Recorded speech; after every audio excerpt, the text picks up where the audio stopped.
ከ6 ሰዓት እስከ 9 ሰዓት የቆየበት መርገመ ስጋ መርገመ ነፍስን የሻረበት የጥል ግድግዳን ያፈረሰበት ሰላምን የመሰረተበት ነው። እንግዲህ ቅዱስ መስቀሉ የክብር ባለቤት ጌታችን ሳይሰቀልበት በፊት አስቀድሞ ነቢያት ስለ ነገረ መስቀሉ ይናገሩ ነበር፣ በምሳሌም ያሳዩ ነበር። ራሱ እግዚአብሔር ዓለምን ሲፈጥር በተለይ በዕለተ እሁድ የፈጠራቸው ቅዱሳን መላእክትን ስንመለከት ኪሩቤልና ሱራፌል የሚባሉ ጾርተ መንበሩን የሚሸከሙ አሉ። እነዚህ መላእክት 6 ክንፎች አላቸው። ኢሳይያስ በምዕራፍ 6 ላይ ገልጿቸዋል። በሁለት ክንፋቸው ፊታቸውን እንዲሸፍኑ፣ በሁለት ክንፋቸው እግራቸውን እንዲሸፍኑ፣ ሁለት ክንፋቸውን ወዲያና ወዲህ እንዲዘረጉ አድርጎ ነው የፈጠራቸውና ትዕምርተ መስቀል ይሰራሉ። ስለዚህ በክንፋቸው ጭምር የመስቀልን ነገር እንዳተመበት ነው እንግዲህ ቅዱሱ መጽሐፍ የሚያስተምረን። ይህ ብቻ ሳይሆን በሰማይም ሰልፍና ውጊያ ሆኖ ሚካኤልና መላእክቱ ሳጥናኤልን ዘንዶን በተፋለሙት ጊዜ የወደቀው የብርሃን መስቀል ሲያሳዩት እንደሆነ እንግዲህ የቤተክርስቲያን መጻሕፍት ይመሰክራሉ።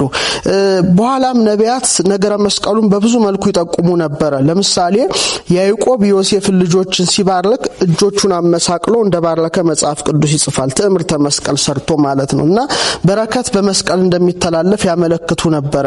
ከአማሌቅም ጋር እስራኤላውያን ፍልሚያ በሚያደርጉበት ጊዜ ሙሴ እጆቹን በመስቀል ምልክት ዘርግቶ አሮንና ሆር ደግፈውት እስራኤል በርትተው አማሌቅን ድል እንደነሱ ይጽፋል። ስለዚህ የመስቀሉ ኃያልነት፣ በመስቀሉ የሚገኘውን ሰላም፣ በመስቀሉ የሚገኘውን በረከት አስቀድመው ነቢያት ትንቢት ተናግረው ነበር።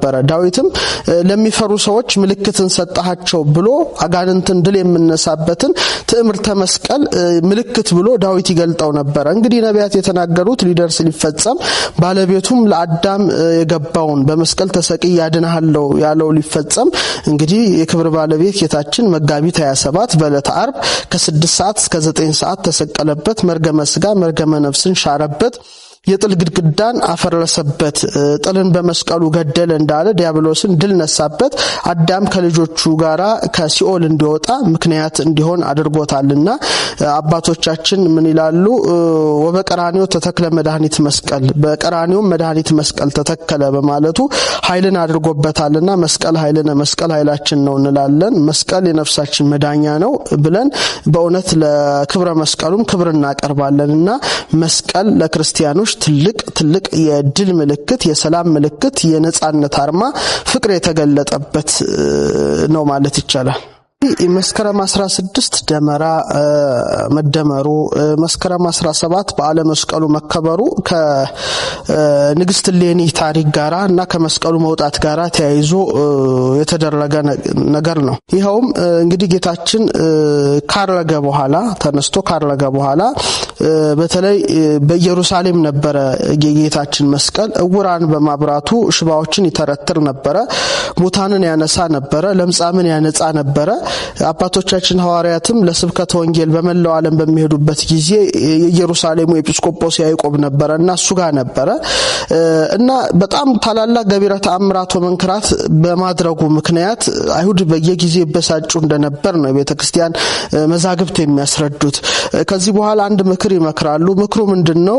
ጥልቅ ጉድጓድ ቆፍረን መስቀሉን ለምን አንቀብረውም? ከቀበርን በኋላ ለማሳሳት ደግሞ የሁለቱ በቀኝና በግራ የተሰቀሉት ጥጦስና ዳክረስ ይባላሉ፣ የነሱንም መስቀል ጨምረን እንቅበረው የሚል ምክር ይማከራሉ በነበራቸው ጉባኤ። በመጨረሻም እንዳሉት ጥልቅ ጉድጓድ አስቆፍረው የጌታን መስቀል አጥልቀው ታች አስቀመጡ። ከዛ በኋላ በየ10 ክንዱ ደግሞ በግራ የተሰቀለውን የወንበዴውንና የቀኙን የወንበዴ መስቀል አድርገው በታላቅ ደንጊያ ከገጠሙ በኋላ በኢየሩሳሌም ዙሪያ ያሉት አይሁድ ቆሻሻቸውን አምጥተው በዛ ቦታ ላይ እንዲያፈሱ የሚል አዋጅ ነበረ የታወጀው። በዚህ ምክንያት እንግዲህ በኢየሩሳሌም በአካባቢው የነበሩ ሰዎች ሁሉ ያላቸውን የቤት ቆሻሻ አምጥተው የጉድፍ መጣያ አድርገውታል። ከዛ በኋላ መስቀሉ ተሸፈነ፣ በቆሻሻ ተመላ። በኋላ ግን በ70 ዓመተ ምህረት ላይ የሮሙ ጄኔራል ጥጦስ ኢየሩሳሌም ዘምቶ ያው ቤተ መቅደሱን አቃጥሎ ብዙዎች አይሁድም ከሞቱ በኋላ በመላው ዓለም ከተበተኑ በኋላ እንግዲህ ወደ 300 ዓመት በላይ መስቀሉ ተሰውሮ ቆይቷል ማለት ነው። እንግዲህ እግዚአብሔር አምላክ ለስራ የሚመርጣቸው ሰዎች በየጊዜው ያስነሳልና የቆስጠንጢኖስ እናት ንግስት እሌኒ ተነሳች። እንግዲህ በ4ኛው መቶ ክፍለ ዘመን መሆኑ ነው። በተለይ ስለት ነበራት። ልጄ ከተጠመቀ ኢየሩሳሌም ሄጄ የፈረሱትን አብያተ ክርስቲያናት አሳንጻለሁ፣ የጌታዬ መስቀሉንም እፈልጋለሁ የሚል ብጻት ነበራትና ይህ በተሳካላት ጊዜ ለልጇ ለቆስጠንጢኖስ የጌታን መስቀል ኢየሩሳሌም ሄዳ መፈለግ እንደምትጀምር ነገረችው። እሱም ደስ ብሎት ብዙ ጦር ሰራዊት አስይዞ ወደ ኢየሩሳሌም ላካት። እንግዲህ ከቁስጥንጥንያ እስከ ወደ ኢየሩሳሌም ጉዞ ተደረገ። በሄደችም ጊዜ ሊያሳዩት ፈቃደኛ ስላልነበሩ አጥብቃ መመርመር ጀመረች። በተለይ የኢየሩሳሌሙ ኤጲስቆጶስ በዘመኑ የነበረው መቃርስ ታሪኩን አስረዳት። ቦታው ግን የት እንደሆነ ሊታወቅ አልቻለም። ነገር ግን በእድሜ የገፉ እንደ ኪራኮስና አሚኖስ የሚባሉ ሁለት ሽማግሌዎች ነበሩ። አጥብቃ በጠየቀቻቸው ጊዜ ያው ታሪኩን ነገሯት። የጌታ መስቀል ዕውር በማብራቱ ሽባ በመተርተሩ ሙት በማንሳቱ አያቶቻችን ምስጢሩን ለመሰወርና ለመደበቅ ሲሉ ጉድጓድ ቆፍረው ብዙ ቆሻሻ አስጥለውበታል አሏት። ቦታውም እንግዲህ ከነዚህ በፊት ለፊት ከምታያቸው ተራራዎች ባንዱ ሊሆን ይችላል የሚል ነበረ የነገሯት።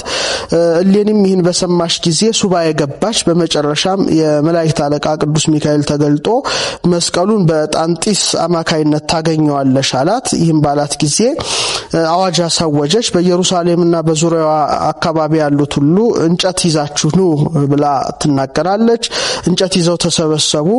መስከረም 16 ደመራ አስደመረች። ደመራ ማለት ራሱ ደመረ ማለት አንድ አደረገ ማለት ነው። አንድ የሆኑ የተሰባሰቡ እንጨቶች ማለት ነው። ከዚህ በኋላ ከቁስጥንጥንያ ያመጣችውን ዕጣን ጨመረችበት። ያን ጊዜ ዕጣኑ ወደ ሰማይ ሰማያት ወጥቶ ልክ የቀስተ ደመና አይነት ቅርጽ ሰርቶ መስቀሉ ባለበት ተራራ ላይ ተተከለ፣ አመለከተ። ለምሳሌ ቅዱስ ያሬድ ሊቁም ይህን ይዞ ምን ይላል? ሰገደ ጢስ ይላል። ጢሱ ራሱ ለመስቀል ሰገደ ይላል። በጣም ቅድስት እሌኒ በጣም በእጅጉ ተደሰተች። በጣም ለፈጣሪዋ ለልዑል እግዚአብሔር ምስጋናን አቀረበች።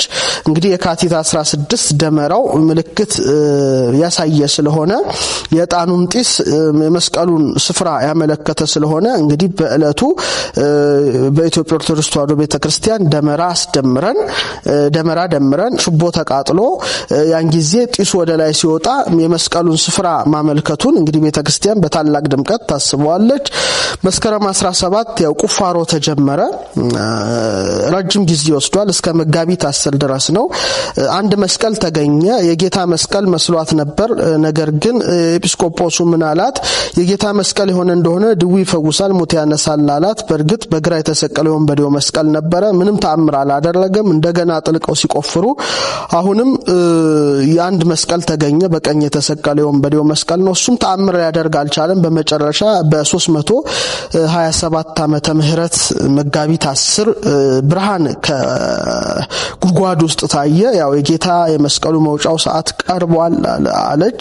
በዚህ ጊዜ በመጋቢት 10 አጥልቀው በቆፈሩ ጊዜ የክብር ባለቤት ወልደ እግዚአብሔር ኢየሱስ ክርስቶስ ቅዱስ ስጋውን የቆረሰበት ክቡር ደሙን ያፈሰሰበት መርገመ ስጋ መርገመ ነፍስን የሻረበት የጥል ግድግዳን ያፈረሰበት ዓለምን ያዳነበት ቅዱስ ደሙ የፈሰሰበት የከበረ መስቀሉ ያው ወጣ። በጣም ተደሰቱ። እሌኒም አመሰገነች። እዛ የነበሩ ህዝቦች ሁሉ አመሰገኑ። እስከ ቁስጥንጥንያ ድረስ ያው የምስራቹ ተሰማ። ህዝቡም ችቦ እያበራ በየቦታው እያቀጣጠለ ለመስቀሉ ክብር ምስጋና አቅርቧል። ለዚህ ነው እንግዲህ ችቦ ማብራታችን ያን ሁሉ ከኢየሩሳሌም ጀምሮ እስከ ቁስጥንጥንያ ድረስ ህዝቡ መብራት አብርቶ ለመስቀሉ ክብር የዘመረውን ዝማሬን በማሰብ ጭምር ነው። በተጨማሪም ማለት ነው